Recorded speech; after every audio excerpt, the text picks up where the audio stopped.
Back when I was in grade school, my father worked for NASA's Jet Propulsion Laboratory during a time when they were beginning to explore the nearby planets in our solar system. He used to bring home photos of flybys over Jupiter from the Pioneer 10 and 11 satellites and had a whole collection of Mars and Venus flybys from the Mariner days.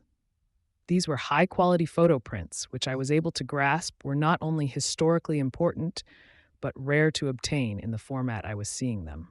I can still remember the day when he brought home a set of photos of the surface of Mars, the first ever taken from the Viking program. Viking had two vehicles, an orbiter and a lander, and my dad was on the Mars lander team.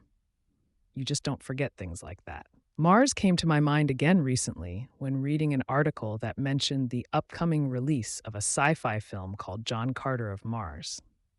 What got my attention was that he talked as if it was a long-awaited event, and yet I hadn't heard of it before. I looked it up and discovered it is an old series from the first half of the 20th century, created by Edgar Rice Burroughs. Although that name sounded really familiar, I couldn't quite put a finger on it, so it was back to Googling again, and then a surprise when I found the origin of my recollection. Burroughs also created the original Tarzan series. That put the upcoming film in a new light, because it is clear now that we have a story that has some staying power, written by someone with proven success. According to the Wikipedia link, Burroughs grew up during the pulp fiction era of American literature and actually wrote a great number of science fiction stories and serials, which were published in parallel with his Tarzan adventure series. Long awaited indeed. It's kind of amazing how much of a role our nearest planetary neighbor has played in the history of sci-fi literature. I managed to find this fairly comprehensive survey of this very topic.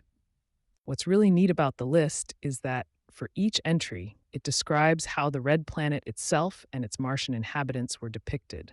Two things about it stick out for me. One is the wildly speculative nature of works prior to the satellite programs in the 1960s. The second is the vast array of authors that have dabbled in the subject. All the big names are there: Clarke, Asimov, Heinlein, Bradbury, of course, Wells, of course again, and even Philip K. Dick. Also listed there with a range from 1912 to 1943 is Burroughs' own series in which Mars is referred to as Barsoom by its warlike inhabitants. Now, I don't expect to find much thought-provoking science fiction in JCM. Both the film trailers and the nature of the period in which they were written, Buck Rogers, etc., tells me it is more of an adventure story than anything else, a Tarzan in space, if you will. Add to that the Disney label, and you have a nice family adventure film. I'm eager to see if they will try to explain away the imaginative world of E.R. Burroughs on this 100-year anniversary of the first work, or just throw reality unapologetically out the window.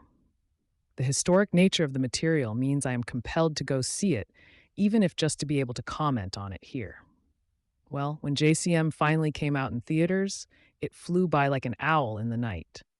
I was so busy tending to the birth of my second child that I had to wait for it on pay-per-view. Word was that it didn't do so well, and I was eager to see what had happened. I'll begin with the good points. As I had expected, one of the strongest aspects of the film was the overall story. All the elements of great storytelling were there, alongside a very colorful and well-developed set of characters, which were in fact well cast and rather well portrayed. Another striking aspect of the film was the effectiveness of the CGI motion capture used on all the Thark characters. Although James Cameron pioneered the technique in Avatar, this movie seamlessly maps the actors' performances onto a body type much less similar to the human form. The Tharks display a wide range of emotion on an elongated face with eyes at the top and two large tusks protruding from the cheeks. They use four limbs with ease and can lock tusks in combat, and it all looks so natural. And I must say that some of the best performances come from the Thark characters like Tars, Willem Dafoe, and Sola, Samantha Morton. Heck, even the Martian dog Woola turns out to be a great character. It is sad that in spite of all this, the film's fall from grace is mainly due to a barrage of technical problems.